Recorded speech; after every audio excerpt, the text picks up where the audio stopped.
A'udzubillahi minasyaitonirrajim. Bismillahirrahmanirrahim. Assalamualaikum warahmatullahi wabarakatuh. Alhamdulillahi rabbil alamin. Wassalatu wassalam ala al-habibil mustafa sayyidina wa maulana Muhammadinil karim wa ala alihi wa itratihi wa ashabihi ajma'in. Ashhadu an la ilaha illallah wahdahu la syarikalah wa ashhadu anna habibana wa sayyidana wa maulana Muhammadan abdullahi wa rasuluh وصفيه من خلقه وحبيبه أدى الأمانة وبلغ الرسالة ونصح الأمة وكشف الله به الغمة اللهم صل وسلم وزد وبارك على الحبيب المصطفى سيدنا ومولانا محمد رسول الله وعلى آله وعترته وأصحابه ومن والاه أما بعد.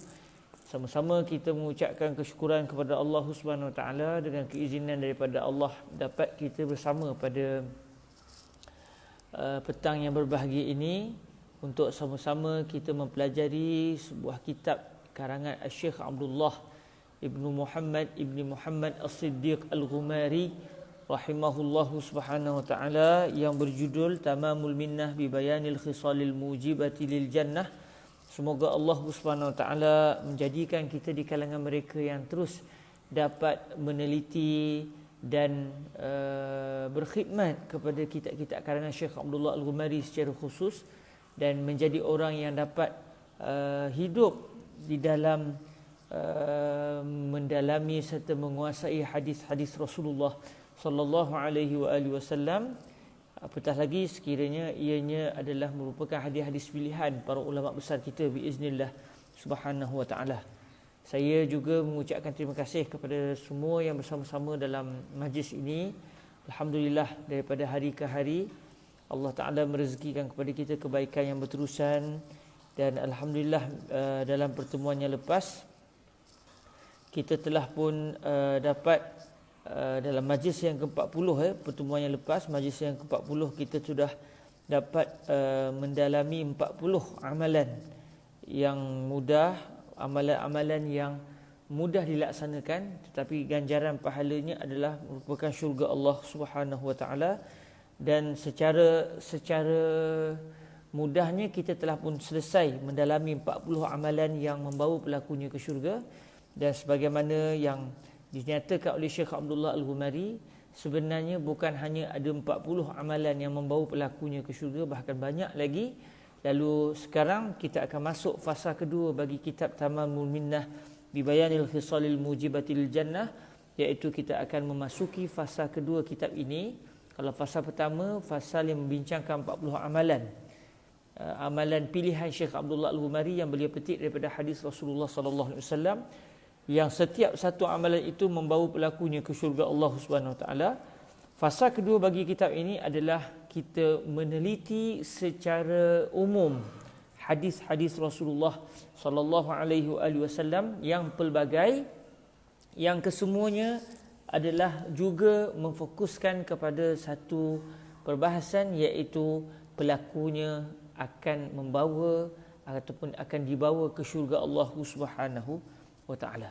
Jadi insya-Allah mulai hari ini kita akan mula meneliti daripada satu hadis ke satu hadis, yang hadis-hadis ini jumlahnya banyak, yang kesemuanya didatangkan khusus oleh Syekh Abdullah Al-Ghumari untuk menyatakan tentang amalan-amalan yang membawa pelakunya ke syurga Allah Subhanahu Wa Taala. Dan ada juga amalan-amalan yang akan kita jumpa dalam hadis ini yang tak pernah lagi kita jumpa dalam 40 amalan yang lepas. Dan ada juga amalan yang disebut oleh hadis-hadis yang bakal kita pelajari ini telah pun dinyatakan oleh Syekh Abdullah Al-Ghumari dalam fasa pertama kitab Tamamul Minnah biiznillah subhanahu wa taala.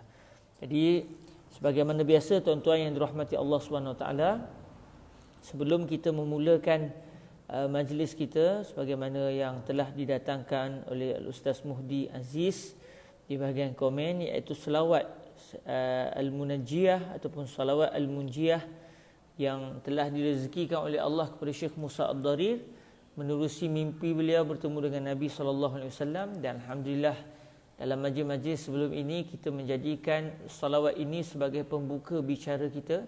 Jadi insya-Allah untuk hari ini sebagaimana biasa kita akan memulakan terlebih dahulu majlis kita dengan salawat ke hadrat baginda Rasulullah sallallahu alaihi wasallam, iaitu salawat al-munajjiyah ataupun al-munjiyah yang kita akan membacanya sebanyak 33 kali biiznillah subhanahu wa ta'ala. A'udzu billahi minasyaitonir rajim. Bismillahirrahmanirrahim. Innallaha wa malaikatahu yusalluna 'alan nabi. يا أيها الذين آمنوا صلوا عليه وسلموا تسليما اللهم صل على سيدنا محمد صلاة تنجينا بها من جميع الأهوال والآفات وتقضي لنا بها جميع الحاجات وتطهرنا بها من جميع السيئات وترفعنا بها أعلى الدرجات وتبلغنا بها أقصى الغايات من جميع الخيرات في الحياة وبعد الممات وعلى آله وصحبه وسلم اللهم صل على سيدنا محمد صلاة تنجينا بها من جميع الأهوال والآفات وتقضي لنا بها جميع الحاجات وتطهرنا بها من جميع السيئات وترفعنا بها أعلى الدرجات وتبلغنا بها أقصى الغايات من جميع الخيرات في الحياة وبعد الممات وعلى آله وصحبه وسلم اللهم صل على سيدنا محمد صلاة تنجينا بها من جميع الأهوال والآفات وتقضي لنا بها جميع الحاجات وتطهرنا بها من جميع السيئات وترفعنا بها أعلى الدرجات وتبلغنا بها أقصى الغايات من جميع الخيرات في الحياة وبعد الممات وعلى آله وصحبه وسلم اللهم صل على سيدنا محمد صلاة تنجينا بها من جميع الأهوال والآفات وتقضي لنا بها جميع الحاجات وتطهرنا بها من جميع السيئات وترفعنا بها أعلى الدرجات وتبلغنا بها أقصى الغايات من جميع الخيرات في الحياة وبعد الممات وعلى آله وصحبه وسلم اللهم صل على سيدنا محمد صلاة تنجينا بها من جميع الأهوال والآفات وتقضي لنا بها جميع الحاجات وتطهرنا بها من جميع السيئات وترفعنا بها أعلى الدرجات وتبلغنا بها أقصى الغايات من جميع الخيرات في الحياة وبعد الممات وعلى آله وصحبه وسلم اللهم صل على سيدنا محمد صلاة تنجينا بها من جميع الأهوال والآفات وتقضي لنا بها جميع الحاجات وتطهرنا بها من جميع السيئات وترفعنا بها أعلى الدرجات وتبلغنا بها أقصى الغايات من جميع الخيرات في الحياة وبعد الممات وعلى آله وصحبه وسلم اللهم صل على سيدنا محمد صلاة تنجينا بها من جميع الأهوال والآفات وتقضي لنا بها جميع الحاجات وتطهرنا بها من جميع السيئات وترفعنا بها أعلى الدرجات وتبلغنا بها أقصى الغايات من جميع الخيرات في الحياة وبعد الممات وعلى آله وصحبه وسلم اللهم صل على سيدنا محمد صلاة تنجينا بها من جميع الأهوال والآفات وتقضي لنا بها جميع الحاجات وتطهر على سيدنا محمد صلاة تنجينا بها من جميع الأهوال والآفات وتقضي لنا بها جميع الحاجات وتطهرنا بها من جميع السيئات وتطهرنا بها من جميع السيئات وترفعنا بها أعلى الدرجات وتبلغنا بها أقصى الغايات من جميع الخيرات في الحياة وبعد الممات وعلى آله وصحبه وسلم. اللهم صل على سيدنا محمد صلاة تنجينا بها من جميع الأهوال والآفات وتقضي لنا بها جميع الحاجات وتطهرنا بها من جميع السيئات وترفعنا بها أعلى الدرجات وتبلغنا بها أقصى الغايات من جميع الخيرات في الحياة وبعد الممات وعلى آله وصحبه وسلم. اللهم صل على سيدنا محمد صلاة تنجينا بها من جميع الأهوال والآفات وتقضي لنا بها جميع الحاجات وتطهرنا بها من جميع السيئات وترفعنا بها أعلى الدرجات وتبلغنا بها أقصى الغايات من جميع الخيرات في الحياة وبعد الممات وعلى آله وصحبه وسلم. اللهم صل على سيدنا محمد صلاة تنجينا بها من جميع الأهوال والآفات وتقضي لنا بها جميع الحاجات وتطهرنا بها من جميع السيئات وترفعنا بها أعلى الدرجات وتبلغنا بها أقصى الغايات من جميع الخيرات في الحياة وبعد الممات وعلى آله وصحبه وسلم. اللهم صل على سيدنا محمد صلاة تنجينا بها من جميع الأهوال والآفات وتقضي لنا بها جميع الحاجات وتطهرنا بها من جميع السيئات وترفعنا بها أعلى الدرجات وتبلغنا بها أقصى الغايات من جميع الخيرات في الحياة وبعد الممات وعلى آله وصحبه وسلم. اللهم صل على سيدنا محمد صلاة تنجينا بها من جميع الأهوال والآفات وتقضي لنا بها جميع الحاجات وتطهرنا بها من جميع السيئات وترفعنا بها أعلى الدرجات وتبلغنا بها أقصى الغايات من جميع الخيرات في الحياة وبعد الممات وعلى آله وصحبه وسلم. اللهم صل على سيدنا محمد صلاة تنجينا بها من جميع الأهوال والآفات وتقضي لنا بها جميع الحاجات وتطهرنا بها من جميع السيئات وترفعنا بها أعلى الدرجات وتبلغنا بها أقصى الغايات من جميع الخيرات في الحياة وبعد الممات وعلى آله وصحبه وسلم.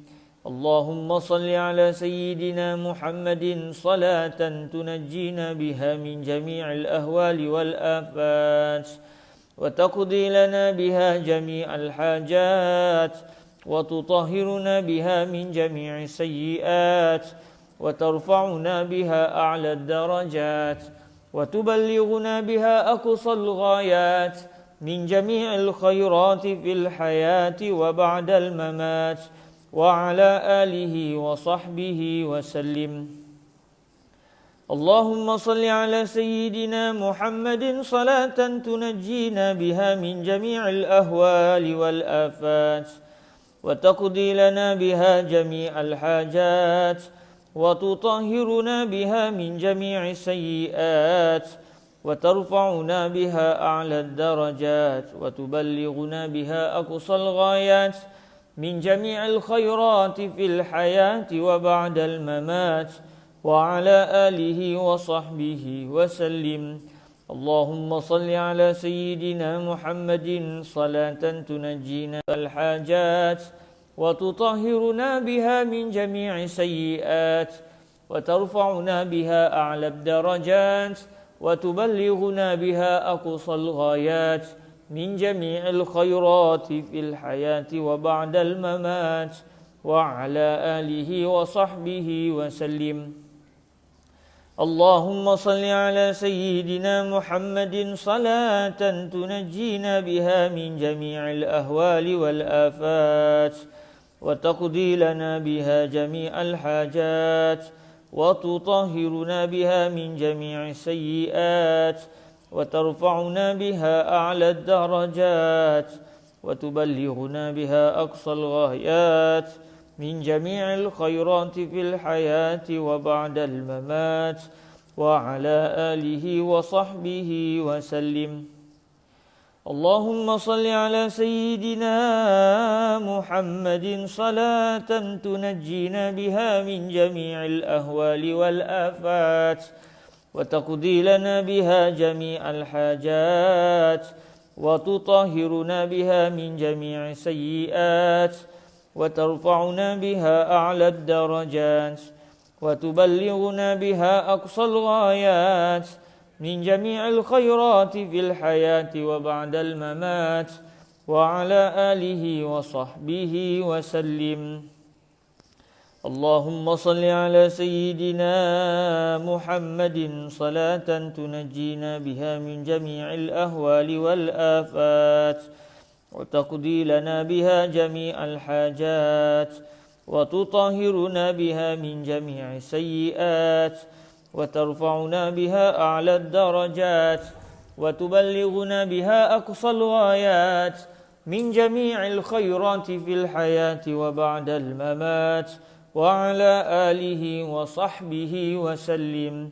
اللهم صل على سيدنا محمد صلاة تنجينا بها من جميع الأهوال والآفات وتقضي لنا بها جميع الحاجات وتطهرنا بها من جميع السيئات وترفعنا بها أعلى الدرجات وتبلغنا بها أقصى الغايات من جميع الخيرات في الحياة وبعد الممات وعلى آله وصحبه وسلم. اللهم صل على سيدنا محمد صلاة تنجينا بها من جميع الأهوال والآفات وتقضي لنا بها جميع الحاجات وتطهرنا بها من جميع السيئات وترفعنا بها أعلى الدرجات وتبلغنا بها أقصى الغايات من جميع الخيرات في الحياة وبعد الممات وعلى آله وصحبه وسلم. اللهم صل على سيدنا محمد صلاة تنجينا بها من جميع الأهوال والآفات وتقضي لنا بها جميع الحاجات وتطهرنا بها من جميع السيئات وترفعنا بها أعلى الدرجات وتبلغنا بها أقصى الغايات من جميع الخيرات في الحياة وبعد الممات وعلى آله وصحبه وسلم. اللهم صل على سيدنا محمد صلاة تنجينا بها من جميع الأهوال والآفات وتقضي لنا بها جميع الحاجات وتطهرنا بها من جميع السيئات وترفعنا بها أعلى الدرجات وتبلغنا بها أقصى الغايات من جميع الخيرات في الحياة وبعد الممات وعلى آله وصحبه وسلم. اللهم صل على سيدنا محمد صلاة تنجينا بها من جميع الأهوال والآفات وتقضي لنا بها جميع الحاجات وتطهرنا بها من جميع السيئات وترفعنا بها أعلى الدرجات وتبلغنا بها أقصى الغايات من جميع الخيرات في الحياة وبعد الممات وعلى آله وصحبه وسلم. اللهم صل على سيدنا محمد صلاة تنجينا بها من جميع الأهوال والآفات وتقضي لنا بها جميع الحاجات وتطهرنا بها من جميع السيئات وترفعنا بها أعلى الدرجات وتبلغنا بها أقصى الغايات من جميع الخيرات في الحياة وبعد الممات وعلى آله وصحبه وسلم.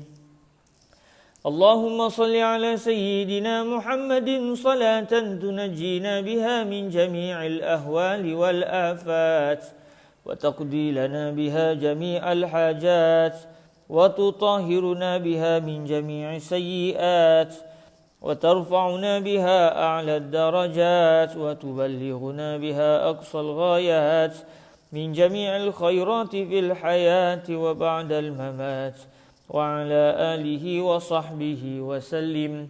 اللهم صل على سيدنا محمد صلاة تنجينا بها من جميع الأهوال والآفات وتقضي لنا بها جميع الحاجات وتطهرنا بها من جميع السيئات وترفعنا بها أعلى الدرجات وتبلغنا بها أقصى الغايات من جميع الخيرات في الحياة وبعد الممات وعلى آله وصحبه وسلم. اللهم صل على سيدنا محمد صلاة تنجينا بها من جميع الأهوال والآفات وتقضي لنا بها جميع الحاجات وتطهرنا بها من جميع السيئات وترفعنا بها أعلى الدرجات وتبلغنا بها أقصى الغايات من جميع الخيرات في الحياة وبعد الممات وعلى آله وصحبه وسلم. اللهم صل على سيدنا محمد صلاة تنجينا بها من جميع الأهوال والآفات وتقضي لنا بها جميع الحاجات وتطهرنا بها من جميع السيئات وترفعنا بها أعلى الدرجات وتبلغنا بها أقصى الغايات من جميع الخيرات في الحياة وبعد الممات وعلى آله وصحبه وسلم. اللهم صل على سيدنا محمد صلاة تنجينا بها من جميع الأهوال والآفات وتقضي لنا بها جميع الحاجات وتطهرنا بها من جميع السيئات وترفعنا بها أعلى الدرجات وتبلغنا بها أقصى الغايات من جميع الخيرات في الحياة وبعد الممات وعلى آله وصحبه وسلم. اللهم صل على سيدنا محمد صلاة تنجينا بها من جميع الأهوال والآفات وتقضي لنا بها جميع الحاجات وتطهرنا بها من جميع السيئات وترفعنا بها أعلى الدرجات وتبلغنا بها أقصى الغايات من جميع الخيرات في الحياة وبعد الممات وعلى آله وصحبه وسلم. Alhamdulillah, kita syukur pada Allah selesai majlis selawat peringkat awal. Sebelum kita membaca kitab Tamamul Minnah, kita hadiahkan Al-Fatihah kepada Syekh Abdullah Al-Ghumari, pengarang kitab Tamamul Minnah, juga kepada ahli keluarga beliau, para guru beliau, para murid beliau, dan semua yang telah bertanggungjawab menyampaikan kita ingin sampai kepada kita, kepada beliau dan kepada seluruh ahli keluarga beliau, para ulama yang telah mendidik beliau, murid-murid beliau, dan seluruh para ulama Islam serta seluruh kaum muslimin. Kita hadiahkan hadiah pahala bacaan Al-Fatihah. A'udzu billahi minasyaitonir rajim. Bismillahirrahmanirrahim. Alhamdulillahi rabbil alamin. Ar-Rahmanir Rahim. Maliki yaumiddin. إياك نعبد وإياك نستعين اهدنا الصراط المستقيم صراط الذين أنعمت عليهم غير المغضوب عليهم ولا الضالين آمين.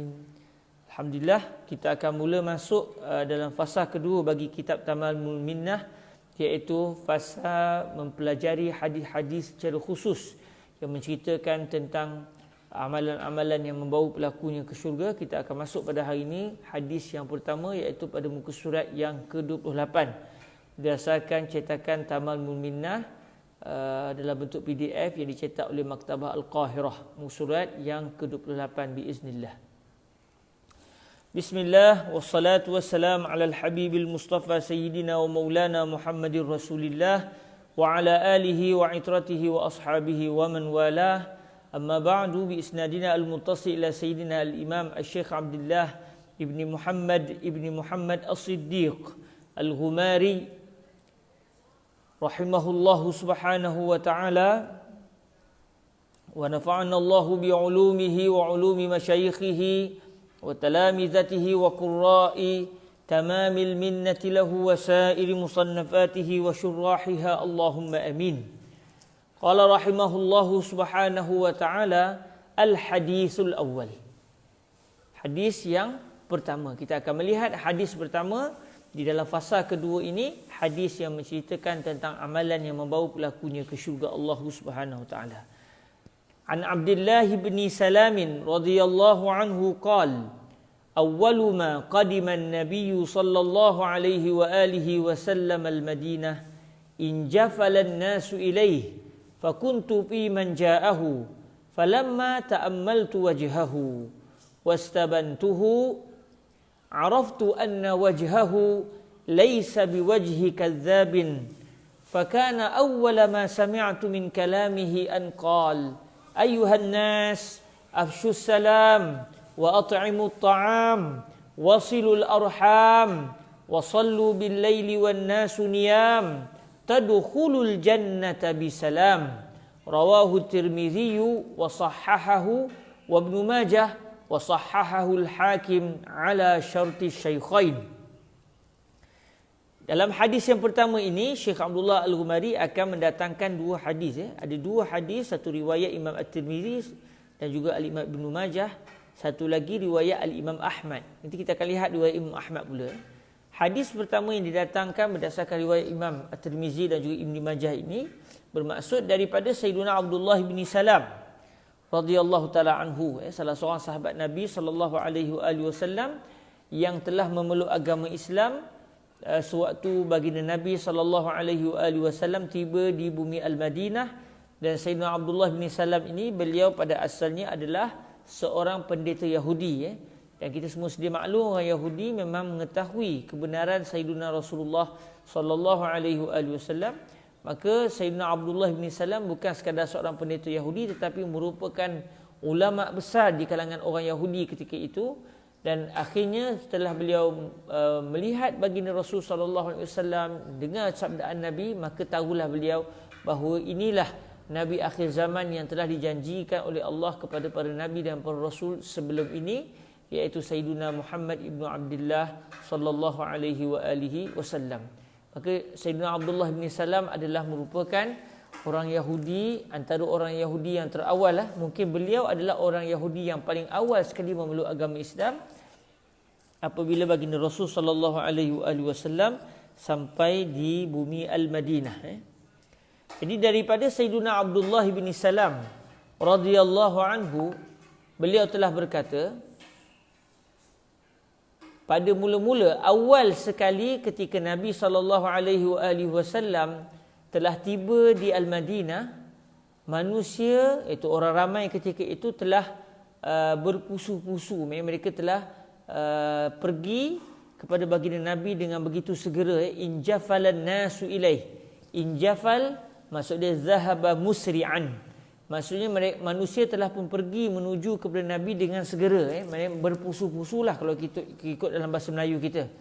Manusia telah berpusu-pusu, segera telah bertemu dengan baginda Nabi sallallahu alaihi wasallam. Mereka telah pergi menemui baginda Nabi sallallahu alaihi wasallam. Fakuntu fi man ja'ahu, kata Sayyidina Abdullah bin Salam, saya adalah satu ketika dahulu di kalangan mereka yang telah pun mendatangi baginda Nabi sallallahu alaihi wasallam. Sayyidina Abdullah bin Salam yang ketika itu belum lagi memeluk agama Islam, beliau juga di antara orang yang telah segera bertemu dengan baginda Nabi sallallahu alaihi wasallam, sebab beliau sebagai orang yang ada ilmu ingin mendapati betul ke Rasulullah benar-benar utusan Allah yang telah dijanjikan oleh Allah di dalam kitab At-Taurah, Al-Injil dan juga nabi-nabi yang lain. Lalu kata Syekh Abdullah Ibn Salam, Sayyidina Abdullah Ibn Salam radhiyallahu anhu, falamma ta'ammaltu wajhahu wastabantuhu araftu anna wajhahu laysa biwajhi kadzdzab. Apabila saya mula meneliti wajah beliau, wajah baginda, apabila saya telah meneliti wajah baginda dan saya istabantuhu, maknanya saya telah, kalau ikut al-masyarah, istabana fulan asy-syai', maksud dia ta'arrafahu jayyidan. Setelah saya memerhatikan dan saya sudah mengetahuinya secara betul-betul, saya telah melihat baginda Nabi dan saya telah memperhatikan baginda Nabi dengan sebenar-benar pemerhatian, araftu anna wajhahu laisa biwajhi kadzabin. Saya pun telah mengetahui bahawa sesungguhnya wajah baginda Nabi bukanlah wajah orang yang kuat berdusta. Baginda Nabi bukanlah orang yang, wajah baginda Nabi bukan wajah seorang pendusta. Subhanallah. Maknanya orang satu ketika dahulu, bila dia tengok wajah orang tu, dia kata muka bersih macam ni, muka indah macam ni, muka yang ada nur, ada cahaya seperti ini, bukanlah muka orang yang berdusta. Subhanallah. Jadi Sayyidina Abdullah bin Salam ketika melihat saja wajah Nabi, sudah timbul dalam hatinya bahawa wajah seindah semulia ini bukanlah wajah seorang yang berdusta. Kadzab ni maknanya, kalau ikut asal bahasa Arab, kadzab ni kuat berdusta. Jadi wajah Nabi ni bukan wajah orang yang kuat berdusta. Bahkan Nabi tidak pernah sama sekali berdusta, sebagaimana yang kita semua tahu kisah hidup baginda Rasul sallallahu alaihi wasallam. Lalu kata Sayyidina Abdullah bin Salam radhiyallahu taala anhu, fakana awwala ma sami'tu min kalamihi an qala. Okey, kata Sayyidina Abdullah bin Salam, maka yang paling awal sekali yang saya dengar daripada ucapan baginda Nabi sallallahu alaihi wasallam adalah baginda Nabi telah bersabda. Maksudnya ketika Nabi sampai ke Al-Madinah, Sayyidina Abdullah bin Salam telah mendengar sabda Nabi, dan itulah sabdaan Nabi yang mula-mula sekali beliau dengar daripada mulut baginda Rasul sallallahu alaihi wasallam. Apa sabdaan Nabi? Ayyuhan nas, wahai manusia seluruhnya. Wahai manusia seluruhnya, afsyus salam, sebarkanlah salam. Maksud dia sampaikanlah, berikanlah salam. Maknanya ucapkanlah ucapan salam. Yang kita sebut Assalamualaikum. Maknanya Nabi SAW meminta supaya para sahabat baginda dan juga orang ramai ketika itu mengucapkan ucapan salam. Sampaikanlah salam, sebarkanlah salam. Wa at'imut ta'am, berikanlah makanan.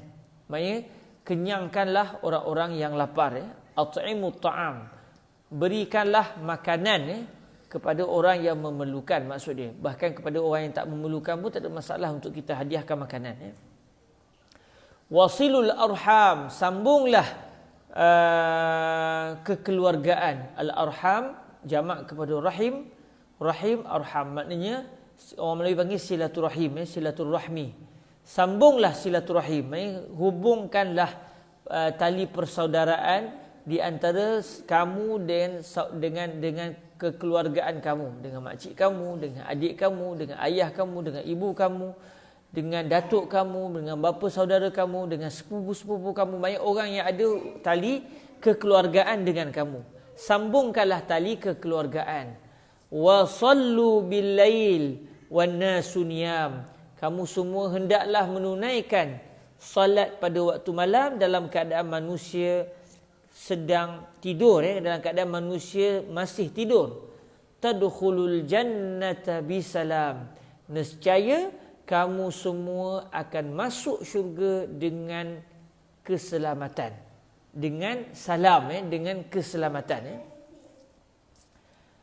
Hadis ini kata Al-Imam Syekh Abdullah Al-Ghumari, rawahu Tirmizi wa sahahahu wa Ibnu Majah wa sahahahu Al-Hakim ala syarti syaikhain.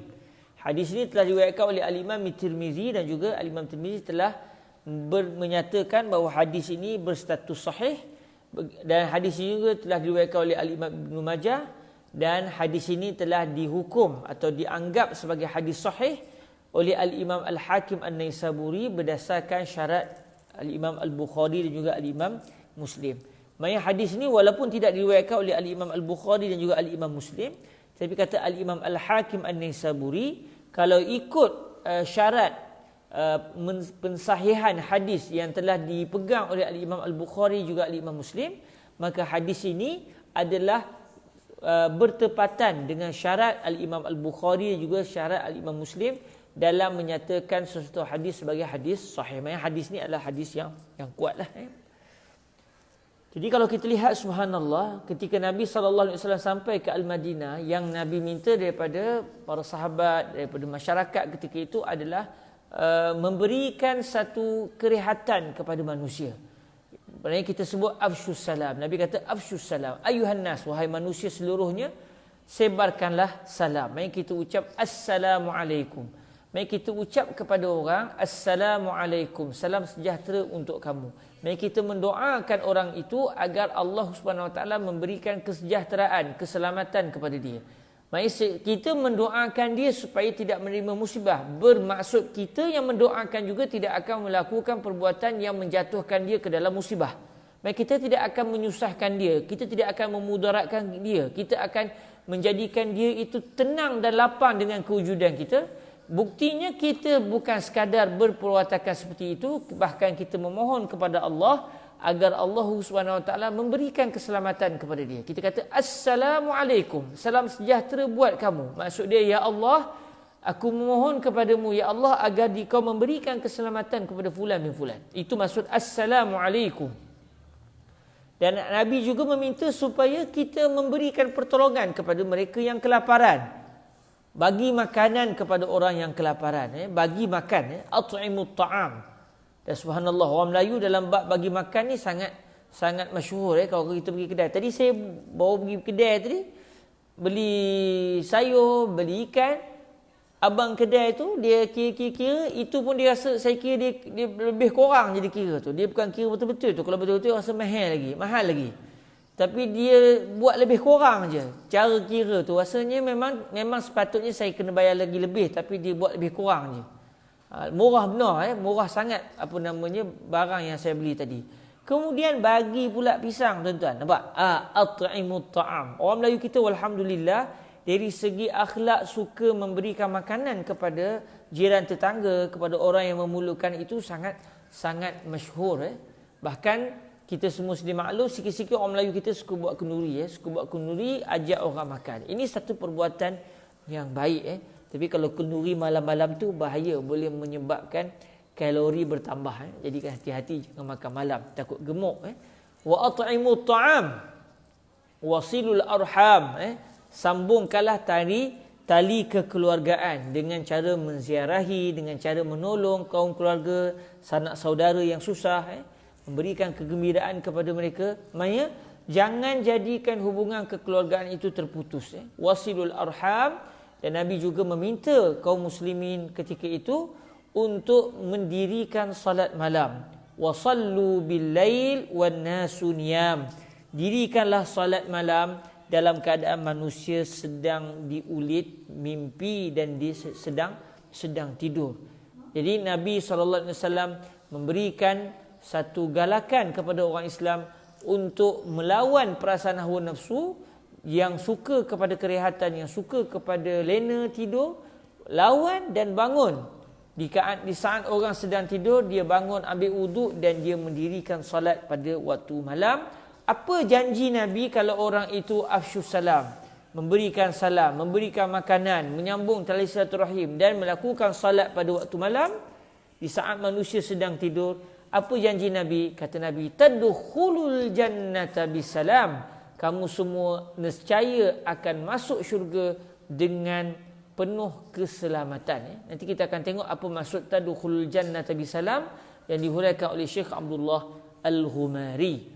Jadi sini kita dapat nampak beberapa amalan yang membawa kepada seseorang itu masuk ke syurga Allah, iaitu menyampaikan salam. Alhamdulillah, ini juga menjadi budaya kepada kita mengucapkan salam. Masuk kedai bagi salam, nak keluar kedai kita bagi salam. Kemudian kita menjamu jiran kita, menjamu sahabat-sahabat kita, tetamu kita dengan makanan. Kita bagi makanan kepada orang susah yang memerlukan. Kemudian kita menyambung tali silaturahim. Kita mendirikan solat pada waktu malam di saat orang semua sedang tidur. Sebenarnya kata Nabi, dengan perbuatan-perbuatan ini, orang itu akan diberikan rezeki oleh Allah untuk masuk ke syurga Allah dengan penuh keselamatan. Baik, kita akan lihat satu lagi hadis yang didatangkan oleh Syekh Abdullah Al-Ghumari yang juga berkaitan dengan tajuk kita ini. Cumanya hadis ini tidak lagi diriwayatkan oleh Al-Imam Sayyiduna Abdullah bin Salam, sebaliknya diriwayatkan oleh Sayyidina Abu Hurairah radhiyallahu taala anhu. Baik, cuma isi kandungannya adalah sama dengan isi kandungan hadis yang diriwayatkan oleh Sayyiduna Abdullah ibn Salam radhiyallahu anhu. Wa bi musnad Ahmad an Abi Hurairah radhiyallahu anhu qala qultu ya Rasulullah inni idza ra'aituka tabat nafsi wa qarrat 'aini anbi'ni 'an kulli syai' qala kullu syai'in khuliqa minal ma' qultu akhbirni bi syai'in idza 'amiltuhu dakhaltul jannah qala at'imit ta'am wa afshis salam wa silil arham wa salli bil lail wan nasu niyam tadkhulil jannata bisalam sahahahu Ibnu Hibban wal Hakim. Cuma dalam buku kita ditulis Ibnu Hayyan, yang betulnya Ibnu Hibban. Saya pun tak tahu kenapa orang yang cetak buku Syekh Abdullah Al-Ghumari ni, kalau kita ingat masa kita berada pada amalan-amalan yang membawa pelakunya ke syurga, banyak kali kita jumpa kalimah Ibnu Hayyan, sedangkan yang Syekh Abdullah Al-Ghumari maksudkan adalah Ibnu Hibban. Kesilapan sewaktu cetak. Hadis ini telah sahahahu Ibnu Hibban wal Hakim. Hadis ini sudah distatuskan sebagai hadis sahih oleh Al-Imam Ibnu Hibban dan juga Al-Imam Al-Hakim An-Naisaburi. Baik, kita akan lihat hadis ini terjemahannya apa. Okey, kata Syekh Abdullah Al-Ghumari, di dalam Musnad Al-Imam Ahmad, Imam Ahmad ada pelbagai kitab, antara yang terkenal adalah Musnad Al-Imam Ahmad bin Hanbal. Dan subhanallah, saya dapat makluman guru kami Fadilatul Syekh Yusri bin Rushdi Al-Hasani akan menghuraikan Musnad Al-Imam Ahmad. Musnad Imam Ahmad ada hadir dekat sekitar 300,000 tuan-tuan. Sahih Bukhari sahaja ada 7,658 hadis. Sahih Bukhari 7,000. Maknanya Musnad Imam Ahmad adalah sekitar lebih kurang 5 kali ganda Sahih Bukhari. Jumlah hadisnya Musnad Al-Imam Ahmad, kalau saya tak silap jumlah hadisnya sekitar 300,000. Boleh kita cek sekejap berdasarkan secara tepatnya berapa jumlah hadis dalam Musnad Imam Ahmad, kita tengok jap. Kebetulannya Tabaq Maknas Al-Islami, mereka ada mencetak Musnad Al-Imam Ahmad bin Hanbal. Kita tengok hadis Musnad Imam Ahmad ni berapa jumlah dia. Kita tengok terus. Dah lalang ni, kalau saya tak silapnya sekitar 300,000 hadis. Kita tengok jap.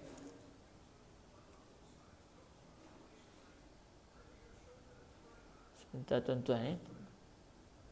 Okey, kita tengok kejap. Al-Maknas.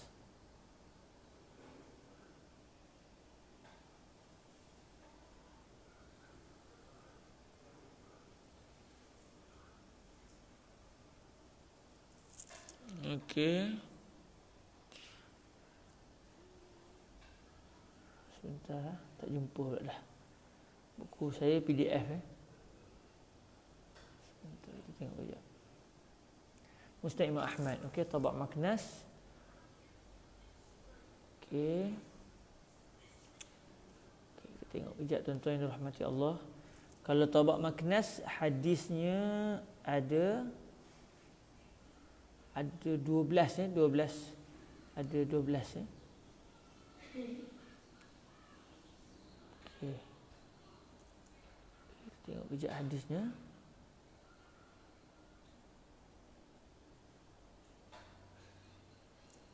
Allahumma salli alaihi. Okey.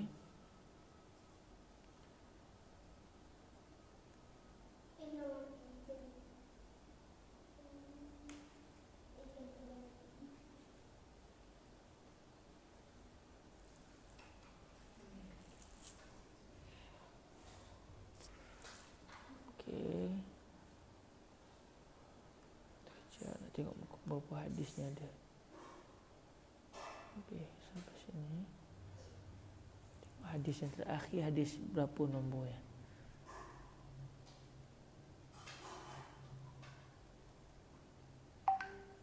Okey, hadis yang terakhir dalam Musnad Al-Imam Ahmad berdasarkan kiraan Tabaq Maknas Al-Islami adalah hadis ke 28,295 hadis. Maknanya tak sampai 300,000 Tak sampai 300,000 hadis Tak sampai 300,000.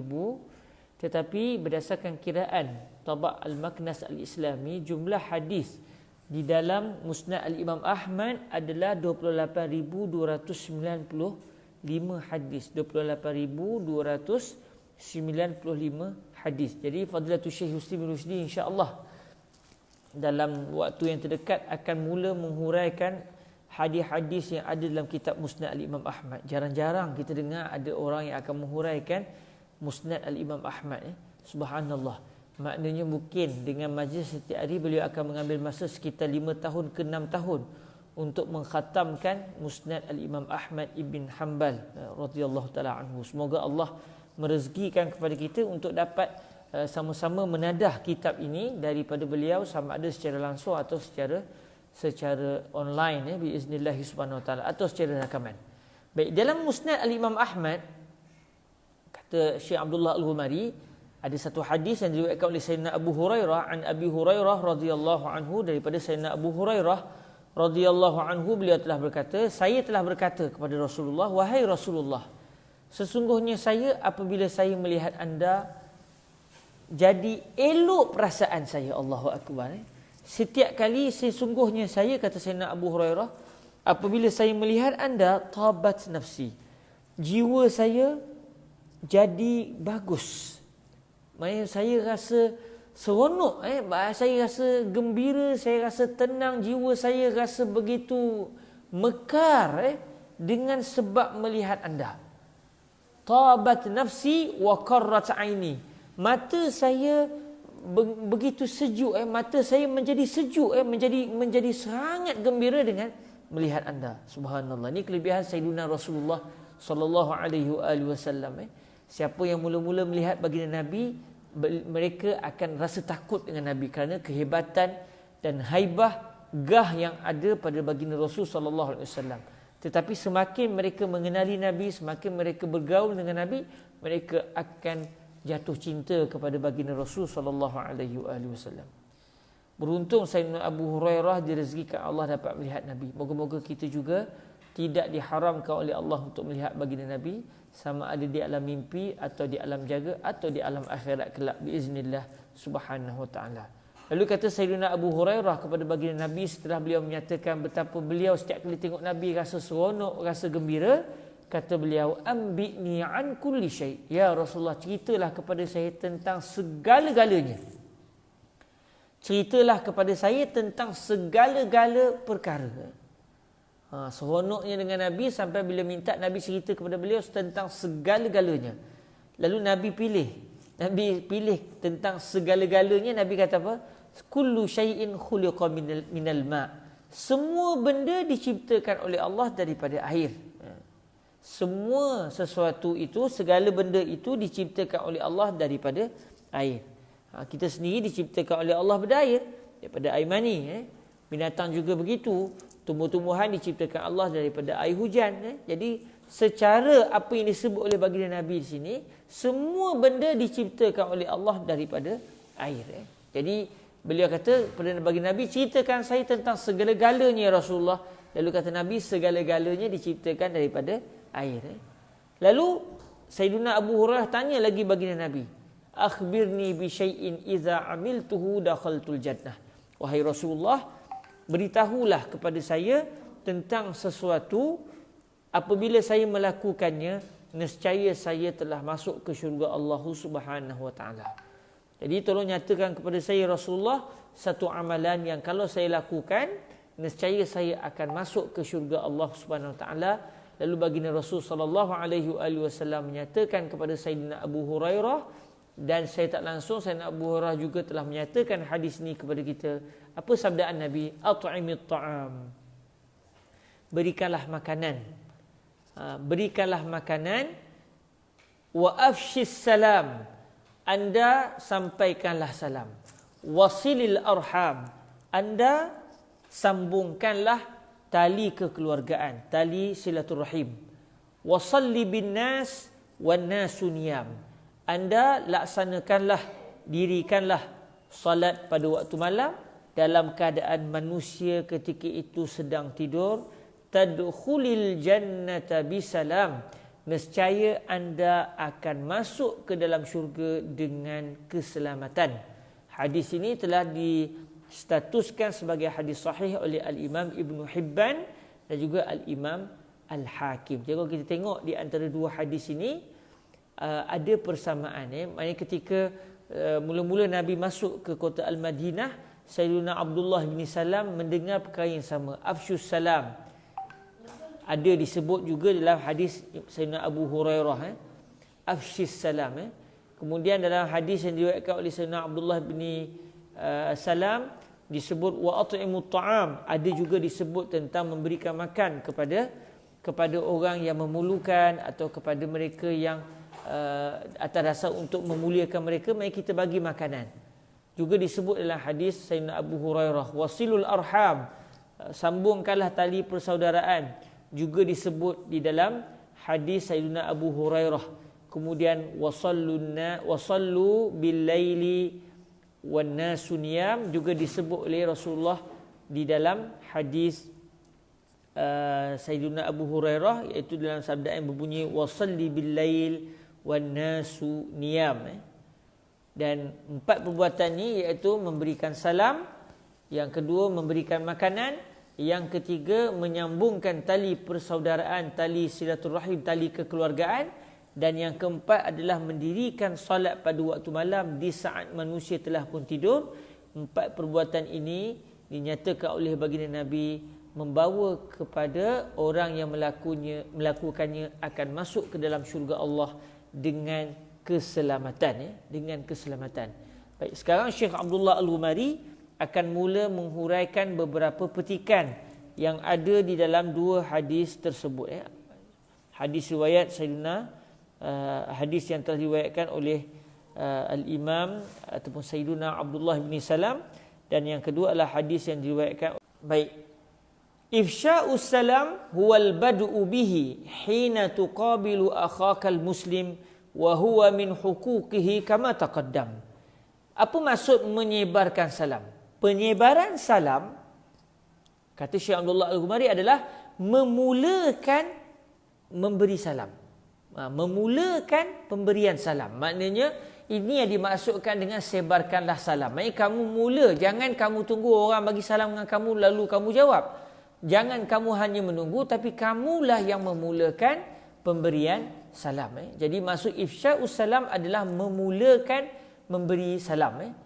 Al-bad'u bihi hina tuqabilu akhakal muslim. Kamu mula, itu ifsya'us salam maksudnya memulakan salam, memulakan pemberian salam ketika kamu bertemu dengan saudara kamu yang beragama Islam.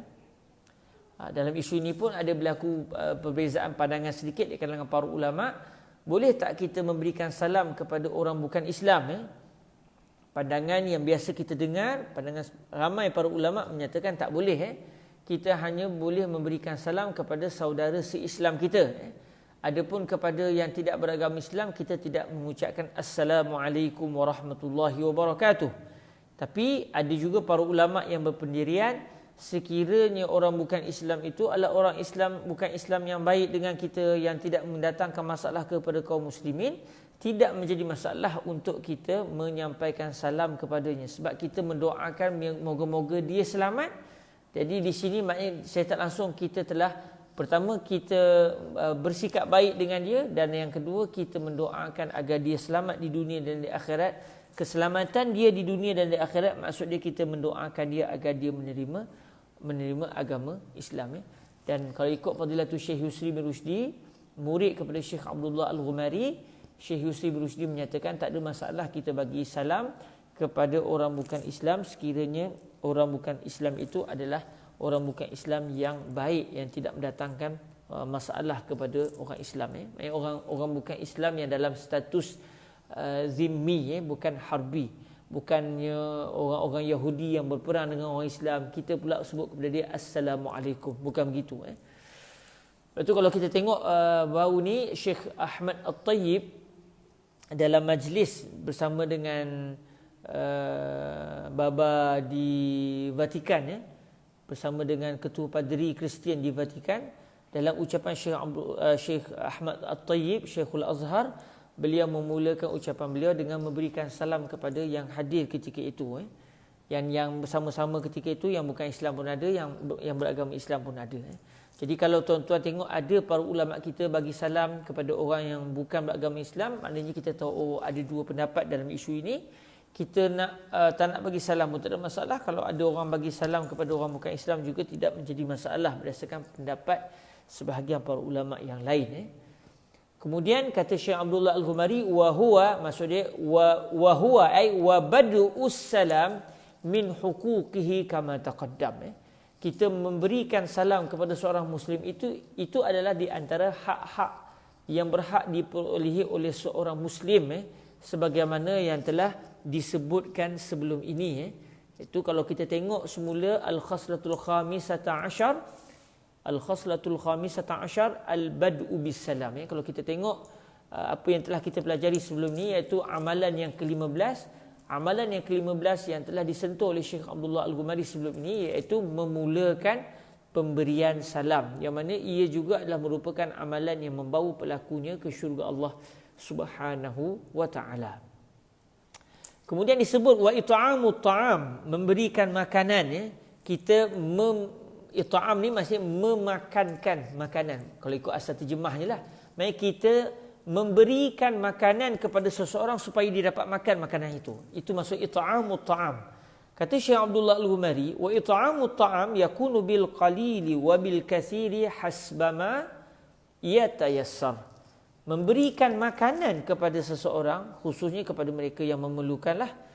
Cuma taklah disyaratkan memberikan makanan ini mesti kepada mereka yang memerlukan. Mungkin kita memberikan makanan kepada orang yang tidak memerlukan, tetapi atas dasar untuk meraihkan, untuk menghormati, kita bagi kepada jiran tetangga kita yang dia pun okey, kewangan dia pun elok, tak ada masalah, tapi kita bagi atas dasar untuk mengikat tali kasih antara kita dengan dia juga tidak menjadi masalah. Tahadu tahabu, terbalik saya. Bagilah hadiah, tahadu tahabu, bagilah hadiah, nescaya kamu semua akan saling sayang menyayangi. Jadi kata Syekh Abdullah Al-Ghumari, memberikan makanan kepada seseorang itu adalah berlaku dengan makanan yang sedikit atau makanan yang banyak. Maksudnya tak disyaratkan bagi makan ni mesti makanan yang banyak. Kalau kita bagi makan yang sikit, kita bagi anak kita dengan coklat contoh, kita bagi satu coklat. Atau dia minat, katakan dia minat apa namanya, abang minat apa bang? Baru minat apa? Pizza. Kita bagi pizza sikit aja. Pada awal bulan kita ada duit sikit, kita bagi pizza sikit je. Jadi anak kita tak boleh kata sikitnya baba kan. Kita kata it'amut ta'am yakunu bil qalil wa bil katsir hasba ma yatayassar. Bagi makan ni tak kisah sama ada dengan jumlah yang banyak atau jumlah yang sedikit, berdasarkan apa yang mudah bagi kita ketika itu. Baik, seterusnya kata Syekh Abdullah Al-Ghumari lagi, wasilatul arham takunu biziyarati aw bil kitabah wa bil musa'adatil maddiyati awil ma'nawiyah wa nahwi hadza mimma yush'iru bil 'atfi wal mawaddah. Apa maksud menyambung tali rahim? Tali silaturahim, tali kekeluargaan. Cara dia adalah dengan macam mana? Dengan cara kita berziarah. Dengan kita menziarahi sanak saudara kita.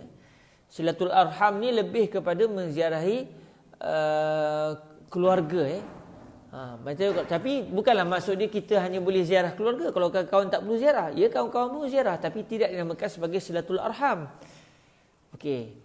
Silatul arham menziarahi kaum keluarga ini, caranya ataupun menyambung tali kekeluargaan ini adalah dengan cara berziarah atau bil kitabah. Sama ada kita pergi ziarah dia secara fizikal atau secara kitabah. iaitu secara kita mengutus surat. Mengutus surat juga adalah merupakan silaturahim, kita menyambungkan tali kekeluargaan. Dan zaman sekarang ni senang, kalau kita tak dapat nak menziarahi disebabkan PKP contohnya, kita boleh kita boleh telefon dia secara maya, dan kita boleh berutus surat. Sekarang ni orang dah tak utus surat dah, orang hantar SMS ataupun hantar ke WhatsApp. Jadi ini semua adalah merupakan cara untuk menyambungkan tali kekeluargaan.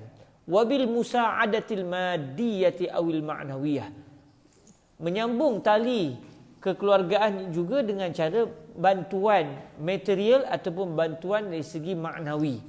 Maknanya kita bantu dia sama ada dari segi material, dia tak cukup duit, kita tolong dia. Mari kita tolong dia secara benda, bagi benda yang dia perlukan.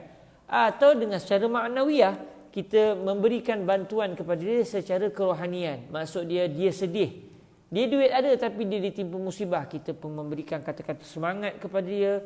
Mari kita telah menolong dia untuk kukuh dalam menghadapi musibah tersebut. Ini juga di antara cara untuk menyambung tali kekeluargaan. Dan kata Syekh Abdullah Al-Ghumari, wa nahwi hadza mimma yush'iru bil 'atfi wal mawaddah. Dan seperti yang inilah, contoh-contoh yang lain macam-macam lagi lah, apa saja cara yang mana perkara-perkara ini semuanya akan memberikan perasaan kasih sayang dan perasaan al-'atf. Al-'atf ni maknanya kasihan belas. Maksudnya kita mempunyai perasaan kasih belas kepada ahli keluarga, dan kita melakukan perbuatan itu, dia telah menyebabkan mekar kecintaan kita terhadap ahli keluarga. Hantar gambar, hantar SMS, hantar voice, hantar suara, apa saja cara, hantar video, buat video call, kesemua itu akan menyebabkan menjadi mesra hubungan kekeluargaan tersebut.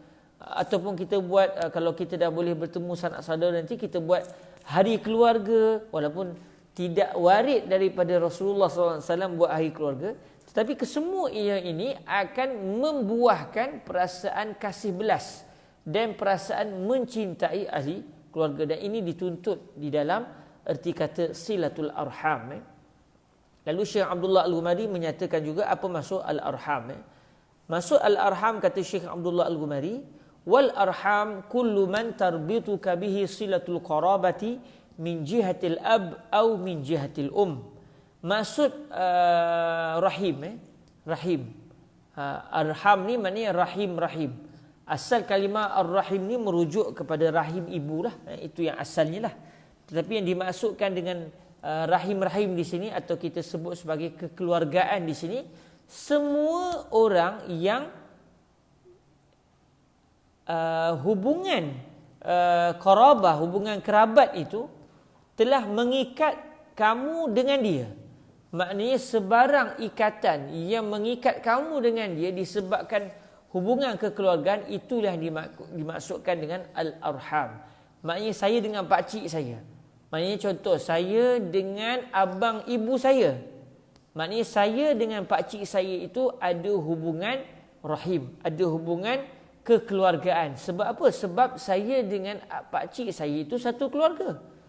Saya dengan datuk saya dengan abang kepada sebagai contoh, saya dengan adik saya sendiri, saya dengan anak saya dengan orang yang mempunyai hubungan kekeluargaan dengan saya, maka itu semua dinamakan sebagai rahim, kerana saya dengan dia terikat dengan ikatan kekeluargaan. Tak kira, kata Syekh Abdullah Al-Ghumari, dari belah ayah atau dari belah ibu. Tak semestinya silaturahim ni daripada belah ibu saja.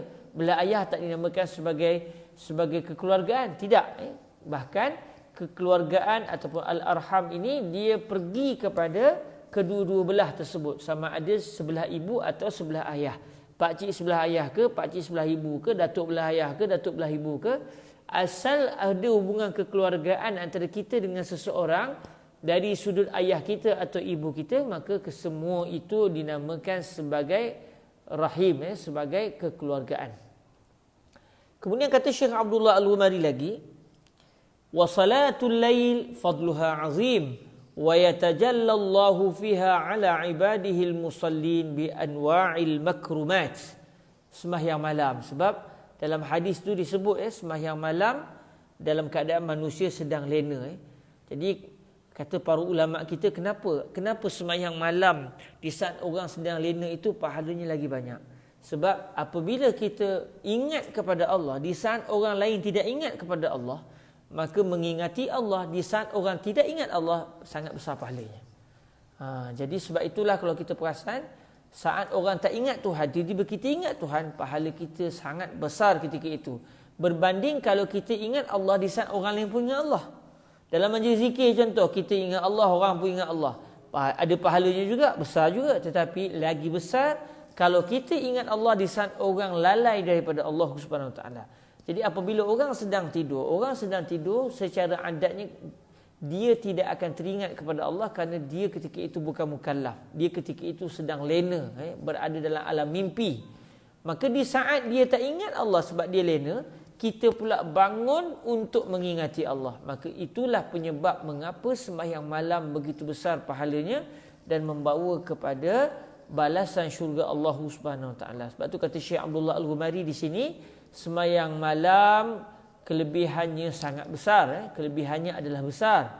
Dan Allah Subhanahu Wa Taala akan menzahirkan pada sembahyang malam itu ke atas hamba-hambanya yang mendirikan sembahyang malam, Allah akan menzahirkan jenis-jenis kemuliaan al-makrumat. Al-makrumat ni jamak kepada makrumah.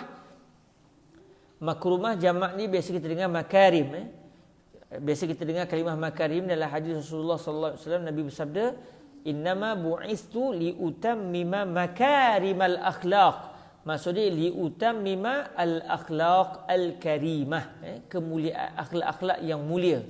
Jadi makrumat juga jamak kepada makrumah. Jadi makrumah jamaknya biasanya makarim, kadang-kadang boleh juga dijamakkan dengan makrumat.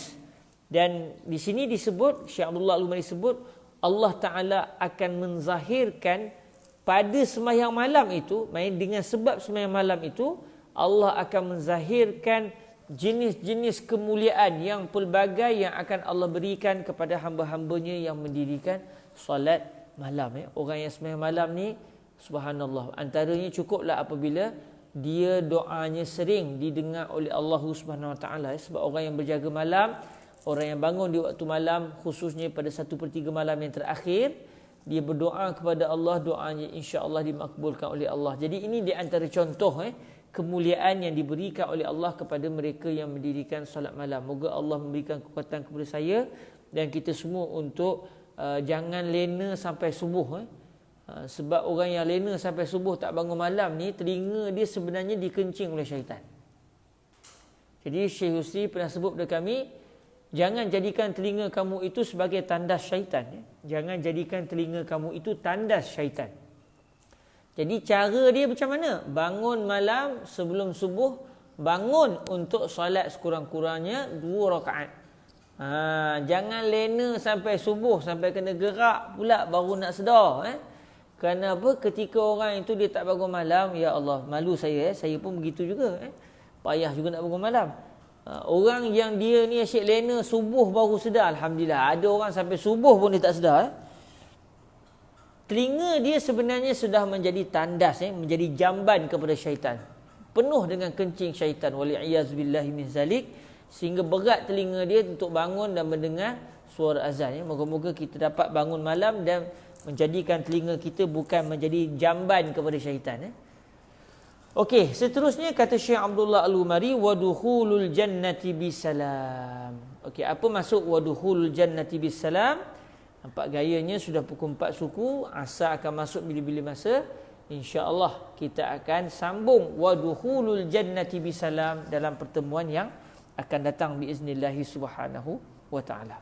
InsyaAllah dalam pertemuan yang akan datang kita akan menyentuh sambungan wadukhulul jannati bisalam, kerana orang yang melakukan 4 perbuatan tadi, bagi makan, menyebarkan salam, iaitu memulakan bagi salam kepada orang, kemudian menyambung tali kekeluargaan, Yang keempat, bangun di waktu malam di saat orang sedang tidur, dia bangun untuk mendirikan solat, dia akan masuk ke syurga Allah dengan keselamatan. Apa maksud masuk ke syurga Allah dengan keselamatan?